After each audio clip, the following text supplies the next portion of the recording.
Lobe से एक बड़ा ही बेसिक सवाल पूछा गया और उसका जवाब आपको सुनना चाहिए, क्योंकि एक इंटरस्टेलर ऑब्जेक्ट यानी 3I एटलस धरती के सबसे करीब 19 दिसंबर को होगा। नमस्कार, मेरा नाम है श्वेता शर्मा और सवाल था कि विज्ञान को इंटरस्टेलर ऑब्जेक्ट्स के टेक्नोलॉजिकल ओरिजिन पर ध्यान क्यों देना चाहिए। इस पर एवी लोब ने जो कहा वो डराने वाला है। उन्होंने कहा कि अगर 3I एटलस वास्तव में टेक्नोलॉजिकल निकला तो ये इंसानियत के लिए खतरा हो सकता है। हमारे पास एलियन टेक्नोलॉजी का सामना करने का कोई प्रोटोकॉल नहीं है, लेकिन पहली मुलाकात के बाद अगर हम बच गए तो दुनिया की पॉलिटिकल विल बदल जाएगी। फिर ट्रिलियंस ऑफ डॉलर्स इन्वेस्ट होंगे ऐसे वार्निंग सिस्टम्स में जो इंटरसेप्टर्स भेजें और इंटरस्टेलर एनोमलस ऑब्जेक्ट्स की क्लोजअप फोटोज ले लें। 3I एटलस पृथ्वी के सबसे पास 19 दिसंबर 2025 को आएगा। उम्मीद करते हैं कि छुट्टियों के समय हमें कोई अनचाहा उपहार न मिले। इंटरस्टेलर एनोमलीज को नजरअंदाज करके कॉमेट एक्सपर्ट्स दो बड़े मौके खो रहे हैं। वो दो बड़े मौके कौन से हैं, उन्होंने आगे बताया। सबसे पहले, विज्ञान एक चलने वाली प्रक्रिया है जिसका काम पूरा नहीं हुआ है। साइंस को एक लगातार चलने वाली प्रक्रिया की तरह देखना चाहिए। उन्होंने कहा कि एविडेंस इकट्ठा करना डिटेक्टिव के काम जैसा होता है। कई बार ये सच्चाइयां सामने लाता है जिनकी हमने कल्पना भी नहीं की होती।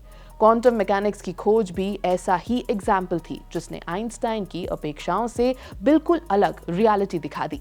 आज भी साइंटिस्ट अपनी रेपुटेशन बचाने के लिए डाटा से हुए एरर करेक्शंस रेयरली शेयर करते हैं।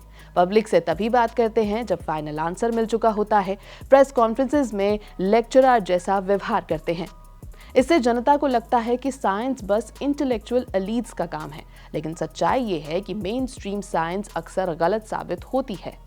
आइंस्टाइन ने 1935 से 40 के बीच कहा था कि ब्लैक होल्स और ग्रेविटेशनल वेव्स एग्जिस्ट नहीं करते।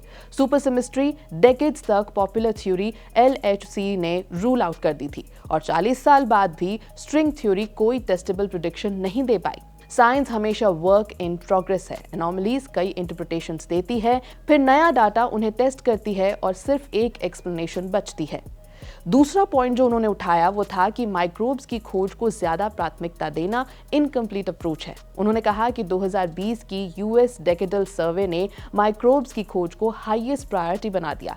हैबिटेबल वर्ल्ड ऑब्जर्वेटरी पर $10 बिलियन एलोकेट हुए थे। टेक्नोलॉजिकल सिग्नेचर्स की खोज साइडलाइन हो गई थी।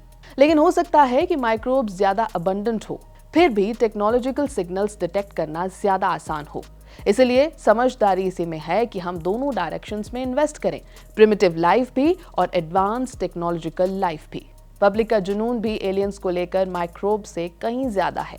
उन्होंने कहा कि टैक्स पेयर्स पैसा देते हैं, इसीलिए साइंटिस्ट को पब्लिक इंटरेस्ट को इग्नोर नहीं करना चाहिए। यह है ABP लाइव। मेरा नाम है श्वेता शर्मा।